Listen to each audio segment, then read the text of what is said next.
You can breathe yourself to sleep.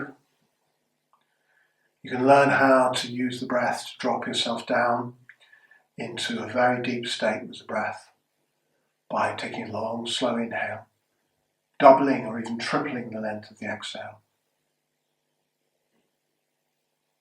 So, like a super coherent breath, only less muscular effort. So you're letting the inhale be whatever it wants to be. Soft, easy inhale through the nose. And exhale, exhale, exhale, length of the body. You can also drop yourself into sleep by lying on your left side, by closing down the left side, by switching on the right nostril. So you can take yourself into a sleep state that way. You can increase and drop yourself into sleep state by just lying there, reviewing your day. And daily review is a really good thing to do. So clear what you've done for the day so you don't take it into your sleep. It's not going to trouble you too much. So get that clear review of your day. Think about the things you've done. Think about the good things you've done. What's been good today? What's been really good? And then think about the things you've done that you would do differently if you could, and what would you do differently? Clarify that. Find something to give gratitude for. Find a way of gratitude. And then come into your breath. And do the eye saccade movement of the eyes going left to right, right to left, as you lengthen that exhale and let yourself drop into sleep. So you can use breath-based practices to really engage with the quality of sleep. If you wake up in the night time, one of the problems with modern day life is that we expect to have 8 hours of solid sleep, 7 hours of solid sleep, whatever it is. And there is a tradition within the world of a biphasic sleep pattern where people would do sleep for 4 hours, wake up for a little while, do some writing or some reading or something, or maybe even make love or whatever, and then fall asleep again for another 4 hours. And that's less common today with the industrialization of society. We're expected to work to 9 to 5, whatever it is, and then you're supposed to go to sleep for 8 hours.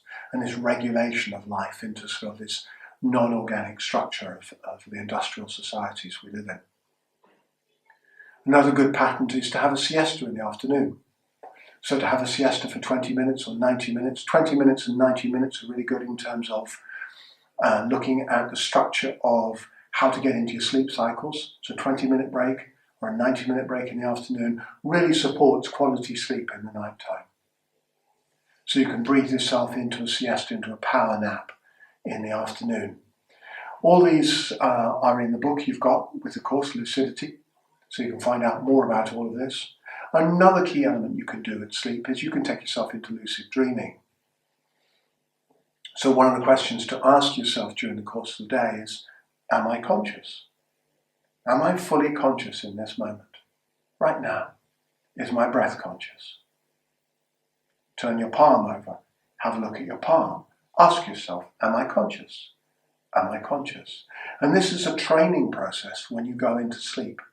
So when you are in a dream, in that moment of being awake in the dream, and you will wake up in your dreams, it's normal, it's natural to do that from time to time, particularly in the dreams close to the morning.